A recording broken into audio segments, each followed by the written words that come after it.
Hello guys, welcome back to my YouTube channel Mahiraj IT infotech. हुनर है तो कदर है। Computer operating system test series का ये हमारा दूसरा वीडियो है और आपको आईटीआई कोपा और सीटीआई सीएसए का संपूर्ण टेस्ट सीरीज हमारे चैनल में मिल जाएगा। तो अभी तक आपने चैनल को सब्सक्राइब नहीं किए हैं तो चैनल को सब्सक्राइब जरूर कर लें और बेल आइकन को क्लिक कर लें। वीडियो स्टार्ट करने से पहले आईटीआई सीटीआई ट्रेनिंग के लिए कुछ ज़रूरी सूचना। आजकल एक फेक न्यूज काफ़ी वायरल हो रहा है जिसमें आईटीआई को जनरल प्रमोशन दिया जाएगा ऐसा बताया जा रहा है। तो आप बिल्कुल इस भ्रम में मत पड़िए, आप अपना तैयारी करते रहिए। आईटीआई सीटीआई एक ट्रेनिंग सेक्टर है, इसे जनरल प्रमोशन नहीं दिया जाएगा। रही बात आपकी एग्ज़ाम की कि आपका एग्ज़ाम कब होगा, तो अभी तक इसका कोई वास्तविक टाइम टेबल नहीं आया है, पर अगस्त के अंतिम सप्ताह या सितंबर के शुरू सप्ताह में एग्ज़ाम होने की संभावना है। सितंबर के अंत तक एग्ज़ाम हर हाल में हो ही जाएगा, इससे ज़्यादा लेट नहीं किया जा सकता है। यह हमारा टेस्ट सीरीज आईटीआई कोपा और सीटीआई सीएसए के लिए खास कर बनाया गया है और इसके अलावा DCA, PGDCA, BCA, computer science, triple C, NIELIT जो भी कंप्यूटर कोर्स कर रहे हैं उसके लिए भी ये वीडियो काफ़ी कारगर होगा। एवं अन्य प्रतियोगिता परीक्षा, patwari, RI, hostel warden, railway, SSC सभी में 20% आपका कंप्यूटर से भी क्वेश्चन पूछे जाते हैं, तो उनके लिए भी वीडियो काफ़ी यूजफुल होगा। सीटीआई में सीएसए की अब तक कोई वास्तविक बुक नहीं बना है और सीएसए कोपा का एडवांस कोर्स है जिसमें 75% सिलेबस कोपा का ही होता है। तो आप आईटीआई कोपा के कुछ भी हो बुक आप उसे रिफ़र कीजिए। आईटीआई का जो ट्रेड थ्योरी उस बुक को आप पढ़िए और अपनी तैयारी करिए। इसके अलावा कुछ साइट है जिससे आप अपना तैयारी कर सकते हैं। ये आईटीआई और सीटीआई दोनों के लिए काफ़ी यूजफुल होगा। Bharat skill, NIMI online testing, GK series, exam Veda, sun foundry इत्यादि, ये बहुत सारे आपके साइट्स हैं जो आपको computer basis multiple choice questions प्रदान करते हैं। आईटीआई सीएसए में VCS vocational calculation in science, इसका भी कोई वास्तविक बुक नहीं है, मगर इसका 60% आपके आईटीआई में एक जनरल कोर्स होता है एम्प्लॉयबिलिटी स्किल्स, तो उससे ज़्यादातर क्वेश्चन दिया जाता है।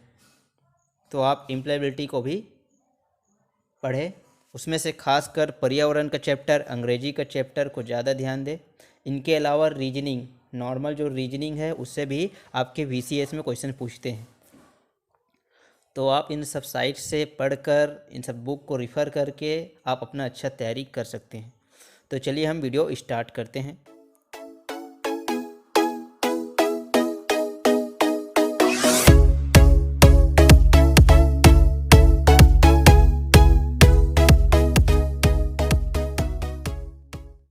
हमारा पहला क्वेश्चन है, एग्जीक्यूटिबल फाइल का विस्तार नाम क्या होता है? तो इसका सही आंसर है .exe। हमारा दूसरा क्वेश्चन है, CUI प्रकार का ऑपरेटिंग सिस्टम है। तो CUI क्या होता है ये समझ लीजिए। ऑपरेटिंग सिस्टम दो प्रकार के होते हैं, एक CUI आधारित, एक GUI आधारित। CUI का मतलब होता है कैरेक्टर यूजर इंटरफेस, जबकि GUI का मतलब होता है graphical user interface. Character user interface हमारा कमांड लाइन इंटरफेस पे काम करता है, जैसे कि हमारा MS DOS इसका सही आंसर होगा। MS DOS में क्या होता है, हम कमांड द्वारा काम करते हैं। जबकि विंडो ऑपरेटिंग सिस्टम क्या होता है, वो ग्राफिकल यूजर इंटरफेस पे काम करता है, जिसमें चित्र रहते हैं, जैसे कि हमारे आइकन वो चित्रित रूप में होते हैं। तो उस आधार पर हमारा ऑपरेटिंग सिस्टम काम करते हैं। नेक्स्ट क्वेश्चन हमारा, CLS कमांड का प्रयोग डॉस में किस लिए किया जाता है? तो डॉस में CLS कमांड का उपयोग स्क्रीन को क्लियर करने के लिए किया जाता है। तो इसका पहला ऑप्शन सही होगा। नेक्स्ट क्वेश्चन है, एट्रीब्यूट किस तरह की कमांड है? तो डॉस में दो तरह के कमांड होते हैं, एक एक्सटर्नल, एक इंटरनल। ठीक है, तो एट्रीब्यूट क्या है, हमारा एक्सटर्नल कमांड होते हैं। लाइनेक्स। तो लाइनेक्स क्या है? लाइनेक्स एक ओपन सोर्स ऑपरेटिंग सिस्टम होता है। तो इसमें 4 ऑप्शन दिया है, इसमें ऑपरेटिंग सिस्टम दिया है, तो इसका सही आंसर हो गया ऑपरेटिंग सिस्टम। तो लाइनेक्स एक क्या है? Open source operating system. Open source से मतलब है कि इसका जो सोर्स कोड होता है वो कोई भी एक्सेस कर सकता है, उसमें मॉडिफाई कर सकता है और अपना खुद का ऑपरेटिंग सिस्टम नया क्रिएट कर सकता है। ठीक है, तो ये है ओपन सोर्स ऑपरेटिंग सिस्टम हमारा लाइनेक्स। लाइनेक्स याद रखना GUI आधारित और CUI आधारित दोनों बेस पे काम करता है। और लाइनेक्स एक multi user multitasking operating system है। तो ये क्वेश्चन काफ़ी इंपॉर्टेंट होते हैं, ऐसे क्वेश्चन काफ़ी पूछा जाता है और काफ़ी टफ होते हैं, तो ये भी क्वेश्चन आप बिल्कुल याद रखिएगा। नेक्स्ट क्वेश्चन है, रूट डायरेक्टरी में सीधे किसी भी डायरेक्टरी से जाने के लिए निर्देश काम में लिए जाते हैं। तो रूट डायरेक्टरी में हम सीधे डायरेक्टरी में जाने के लिए हम CD और स्लैश का कमांड का उपयोग करते हैं। नेक्स्ट क्वेश्चन है, डॉस में किसी डायरेक्टरी में उपस्थित फाइल एवं सब डायरेक्टरी की सूची देखने के लिए कमांड का उपयोग किया जाता है। तो डॉस में हम फाइल और सब डायरेक्टरी की सूची देखने के लिए dir कमांड का उपयोग करते हैं। नेक्स्ट क्वेश्चन है, डॉस में डायरेक्टरी बनाने के लिए किस कमांड का प्रयोग किए जाते हैं। तो डॉस में डायरेक्टरी बनाने के लिए हम md और mkdir यानी हम दोनों कमांड का उपयोग करते हैं। कई बार ऐसा होता है कि दोनों ऑप्शन एक साथ दे देता है, तो ऐसे में आप मिस्टेक हो जाए md होगा कि mkdir।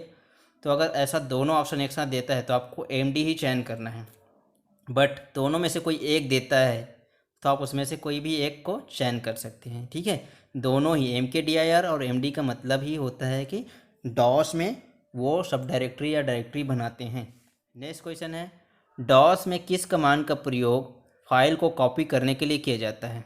तो डॉस में हम फाइल को कॉपी करने के लिए कॉपी कमांड का उपयोग करते हैं, जबकि cp कमांड क्या होता है, लाइनक्स में कॉपी करने का काम आता है, यानी cp कमांड लाइनक्स कमांड है। ठीक है, इसमें कोई आप कंफ्यूज मत होना। नेक्स्ट क्वेश्चन है, ओपन सोर्स ऑपरेटिंग सिस्टम है। तो मैंने अभी बताया कि ओपन सोर्स क्या है। ओपन सोर्स क्या है? जिसका सोर्स कोड हर किसी के लिए अवेलेबल हो उसे ओपन सोर्स कहते हैं। तो अभी बताया था कौन सा ऑपरेटिंग सिस्टम इसका ओपन सोर्स है, तो लिनक्स क्या है इसका ओपन सोर्स ऑपरेटिंग सिस्टम है। नेक्स्ट क्वेश्चन है, rd कमांड की डिलीट करता है। तो rd मतलब होता है रिमूव ड्राइव। तो ये क्या करता है, सब डायरेक्टरी को डिलीट करता है। याद रखना, उस सब डायरेक्टरी को डिलीट करेगा जिस सब डायरेक्टरी में कोई फाइल ना हो, यानी खाली हो, इम्पीटी हो। नेक्स्ट क्वेश्चन है, डास कमांड जो खाली इम्पीटी डायरेक्टरी को डिलीट करता है। तो मैंने अभी बताया कि इम्पीटी डायरेक्टरी यानी खाली जिस डायरेक्टरी में कोई फाइल ना हो, तो उसे rd यानी रिमूव ड्राइव डिलीट करते हैं। नेक्स्ट क्वेश्चन है, डॉस किस प्रकार का ऑपरेटिंग सिस्टम है। तो डॉस क्या है, डिस्क ऑपरेटिंग सिस्टम। यह एक सिंगल यूजर ऑपरेटिंग सिस्टम है, यानी एक ही यूजर इसमें काम कर सकते हैं। डॉस 2 प्रकार के होते हैं, एक MS डॉस और एक PC डॉस। MS डॉस क्या है, माइक्रोसॉफ्ट ऑपरेटिंग का पुराना वर्जन है, जबकि PC डॉस को IBM ने निर्माण किया था। नेक्स्ट क्वेश्चन है, करंट डायरेक्टरी के ऊपर की डायरेक्टरी को करंट डायरेक्टरी बनाने के लिए क्या आदेश दिया जाएगा। अगर आप जो डायरेक्टरीज में अभी यूज कर रहे हैं उसके ऊपर के डायरेक्टरी जो होते हैं उसको करंट डायरेक्टरी बनाना है, यानी वहाँ पर आपको काम करने हैं, तो क्या करना होगा। तो उसके लिए CD डबल डॉट कमांड का इस्तेमाल किया जाता है। नेक्स्ट क्वेश्चन है, सॉफ्टवेयर जो आपके कंप्यूटर को यूजर, एप्लीकेशन और हार्डवेयर से इंटरेक्ट करने के लिए अनुमति देता है उसे ऑपरेटिंग सिस्टम कहा जाते हैं। नेक्स्ट क्वेश्चन है हमारा, डेट कमांड का सिंटेक्स क्या है। तो डेट कमांड की जो फॉर्मेट होता है वो MMDDYY के आधार पे आधारित होता है, पहले मंथ फिर। नेक्स्ट क्वेश्चन है, बैच फाइल का एक्सटेंशन क्या है। तो बैच फाइल का एक्सटेंशन बैट है। ये ना तो इंटरनल कमांड होते हैं ना एक्सटर्नल कमांड होते हैं, ये बैच फाइल होते हैं जो दोनों के अंतर्गत नहीं आते। नेक्स्ट क्वेश्चन है, निम्न में से फाइल के नाम परिवर्तन के लिए कौन सी कमांड प्रयोग होती है। तो फाइल का नाम हम परिवर्तन करने के लिए रेन या रीनेम दोनों कमांड का उपयोग कर सकते हैं, तो इसका सही आंसर होगा both of above. Next question है, विंडो 95 का विकास कब हुआ था। तो विंडो 95 का विकास 1995 में हुआ था। इससे पहले क्या था, हमारा विंडो एक डॉस ऑपरेटिंग सिस्टम में कन्वर्ट था, जिसे बाद में विंडो 95 के नाम से विंडो लॉन्च किया गया।